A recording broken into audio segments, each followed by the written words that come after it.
Assalamualaikum warahmatullahi wabarakatuh. Perkenalkan, nama saya Muhammad Naufal, mahasiswa program studi pendidikan matematika Universitas Kuningan. Video ini dibuat untuk memenuhi syarat untuk mengikuti ujian akhir semester mata kuliah Micro Teaching yang diampu oleh Ibu Nur Anita Diastuti. Dalam video kali ini, saya akan membahas satu materi SMA, yaitu tentang sistem persamaan linear satu variabel yang memuat nilai mutlak. Oke, mungkin selanjutnya langsung saja masuk ke pembahasan materinya. Assalamualaikum, gimana kabarnya? Semoga baik dan sehat selalu. Silakan sebelum memulai pembelajaran dipimpin doa terlebih dahulu oleh ketua kelas.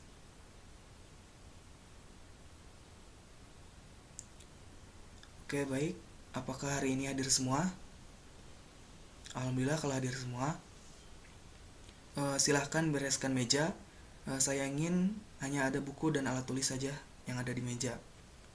Pada kesempatan kali ini kita akan belajar tentang persamaan linear satu variabel yang memuat nilai mutlak. Nah, sebelum masuk ke materi utama atau pembelajaran inti, di sini saya akan menunjukkan terlebih dahulu KD atau kompetensi dasar dan tujuan dari pembelajaran kali ini. Nah, ini untuk KD bisa dilihat.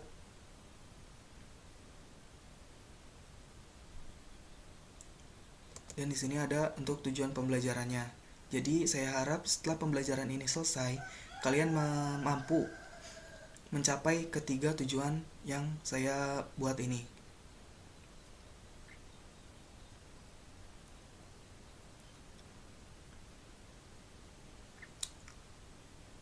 Oke, langsung saja ke pembahasan materinya.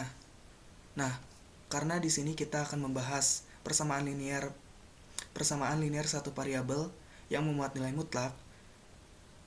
Pertama-tama di sini saya akan menjelaskan dulu apa itu nilai mutlak. Nah, nilai mutlak atau nilai absolut adalah nilai suatu bilangan real tanpa tanda plus ataupun minus. Jadi nilainya tuh gak plus gak minus, bisa dikatakan netral. Nah, di sini ada contoh.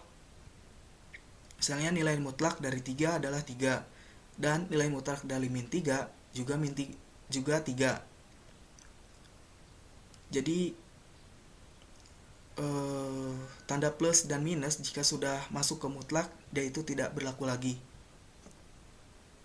Nah, selanjutnya di sini ada sifat. Untuk A lebih dari 0, maksudnya di sini hasilnya itu lebih dari 0 ya. Di sini A-nya itu misalnya 1, 2, 3 dan seterusnya. Pokoknya lebih dari 0. Nah, sifat yang A, mutlak X sama dengan A. Jika mutlak X-nya sama dengan A, nah di sini X, nilai X yang memenuhinya adalah bisa A atau min A. Untuk yang B, di sini ada mutlak X kurang dari A. Nah, nilai X yang memenuhinya adalah si X-nya itu lebih dari min A atau X-nya kurang dari A. Untuk mutlak X lebih dari A, di sini nilai X yang memenuhinya yaitu X-nya kurang dari min A atau X lebih dari A. Nah, dilanjut di sini ke persamaan linear satu variabel. Nah, pengertiannya adalah kalimat terbuka yang dihubungkan oleh tanda sama dengan dan hanya mempunyai satu variabel berpangkat 1. Jadi yang disebut persamaan linear satu variabel yaitu kalimat terbuka dihubungkan dengan sama dengan dan variabelnya itu hanya punya 1 dan pangkatnya juga 1. Di sini ada bentuk umumnya yaitu AX plus B sama dengan 0. Nah, di sini kan X-nya berpangkat 1 dan tidak ada variabel lain selain X. Di sini A dan B itu bukan termasuk variabel ya. Jadi dia itu pengibaratan konstanta lah. Nah, tadi kan membahas nilai mutlak yang pertama, dan yang ini adalah persamaan linear satu variabel. Nah, sekarang kita masuk ke pembahasan inti pada kali ini gitu, yaitu persamaan linear satu variabel dengan nilai mutlak atau yang memuat nilai mutlak. Nah, di sini contohnya di sini mutlak AX plus B sama dengan AX plus B untuk AX plus B-nya lebih dari sama dengan 0 dan min AX plus B untuk AX plus B kurang dari 0. Untuk lebih lanjutnya kita ke contoh soal aja. Sini ada contoh, tentukan himpunan penyelesaian dari mutlak 2x min 7 sama dengan 3. Nah, yang 2x min 7 itu adalah persamaan linear satu variabel, dan yang tanda garis lurus ini, nah itu nilai mutlaknya. Nah, untuk menyelesaikannya kita gunakan sifat A. Nah, barangkali lupa di sini sifat A. Jika mutlak X sama dengan A, X-nya sama dengan A atau X-nya sama dengan min A. Jadi nilai X-nya yaitu bisa A atau min A. Nah, kita gunakan sifat A ini untuk menyelesaikan permasalahan ini. Jadi, mutlak 2x min 7 sama dengan 3. Jika kita gunakan rumus yang A atau sifat A, dia akan menjadi 2x min 7 sama dengan 3 atau 2x min 7 sama dengan min 3. Jadi X sama dengan A, X sama dengan min A. Atau di sini 2x min 7 sama dengan 3 atau 2x min 7 sama dengan min 3. Jadi ada dua kemungkinan gitu. Nah, di sini kita tinggal operasikan seperti biasa. Nah, di sini saya menggunakan cara yang bukan pindah ruas, tapi kita tambahkan kedua ruas agar salah satunya itu, agar nilai X-nya itu bisa dicari. Jadi ruas kiri kita tambah 7, ruas kanan tambah 7 juga. Nah, bisa juga pindah ruas, sama aja. Jadi di sini tadinya min 7, pindah ke kanan jadi plus 7. Nah, di sininya kan nggak ada, akan hasilnya seperti ini.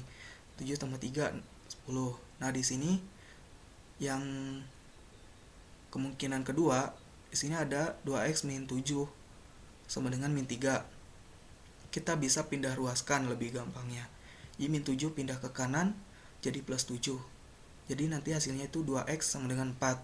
Nah, jika seperti ini sudah ketemu hasil seperti ini, 2x sama dengan 10 atau 2x sama dengan 4. Kita tinggal sederhanakan. Jadi kita kan hanya mencari nilai x, bukan 2x. Jadi bisa kita pindahkan yang 2 ini menjadi pembagi di ruas kanan, atau bisa juga kita bagi kedua ruas dengan 2. Jadi di sini hasilnya x dan di sini hasilnya 5. Nah, untuk yang kemungkinan kedua juga sama. Jadi di sini hasilnya x sama dengan 2. Jadi untuk himpunan penyelesaian dari permasalahan ini, dia itu 2 atau 5. Nah, untuk membuktikannya, kita bisa masukkan 2 ke persamaan ini. Misalnya 2 dikali X-nya kita ganti dengan 2, jadi 2 kali 2 sama dengan 4 dikurangi 7. Nah, kan hasilnya min 3. Karena di sini ada nilai mutlak. Jadi, seperti yang di awal dikatakan, nilai mutlak itu tidak plus, tidak minus. Jadi biarpun di sini hasilnya min 3, hasil akhirnya akan sama dengan 3 karena di sini memuat nilai mutlak. Nah, untuk yang 5 tinggal kita masukkan 2 dikali 5 dikurangi 7. 2 kali 5 10 dikurangi 7 3. Di sini sebenarnya saya sudah membuat lembar kerja yang akan kalian kerjakan. Tapi karena waktu yang tidak mencukupi, ini bisa kita atur untuk pertemuan selanjutnya. Nah, nih LKS atau LKPD-nya. Di LKPD ini kalian akan dituntun untuk lebih memahami materi yang tadi saya bahas, saya jelaskan. Karena biasanya kalau dengan penjelasan sekilas itu kurang masuk. Jadi di sini saya menggunakan LKS atau LKPD untuk lebih memantapkan gitu pemahaman kalian tentang materi yang sekarang gitu. Tapi karena ya sekali lagi waktunya tidak mencukupi untuk kali ini, jadi kita akan atur untuk pertemuan selanjutnya. Untuk kesimpulan yang bisa saya beri untuk pertemuan kali ini, ya intinya jika ada suatu nilai atau persamaan yang dimutlakan, dia itu hasilnya tidak positif atau tidak plus maupun minus, jadi netral. Jadi dari yang saya baca juga, mutlak itu biasanya menggambarkan jarak. Jika ada mutlak X, itu bisa dikatakan juga jarak dari 0 ke X. Jadi ibaratnya gini, kalau jarak kan gak mungkin negatif gitu, gak mungkin minus gitu. Biasanya hanya 500 meter, 300 meter gitu. Gak ada min 300 jarak. Makanya nilai mutlak itu disebut nilai absolut. Jadi tidak plus, tidak minus gitu. Dan untuk persamaan linear satu variabel, menurut saya kalian sudah paham lah, gampang gitu mah. Kalian hanya mencari nilai variabel yang memenuhi persamaan tersebut. Apalagi ditambah nilai mutlak itu akan lebih mudah. Jadi ya mudahlah untuk murid SMA seperti kalian gitu. Mungkin cukup sekian untuk pertemuan kali ini. Apa ada yang ingin ditanyakan? Jika tidak ada, saya cukupkan untuk hari ini. Untuk pertemuan selanjutnya, kalian bisa baca materi tentang persamaan linear satu variabel dan nilai mutlak melalui internet atau apapun itu, sumbernya bebas. Nah, dan untuk minggu depan kita akan diskusi mengenai LKS atau LKPD, lembar kerja yang sudah saya buat ini. Oke, baik, mungkin cukup sekian yang dapat saya sampaikan, semoga bermanfaat. Ditutup billahi taufik wal hidayah. Wassalamualaikum warahmatullahi wabarakatuh.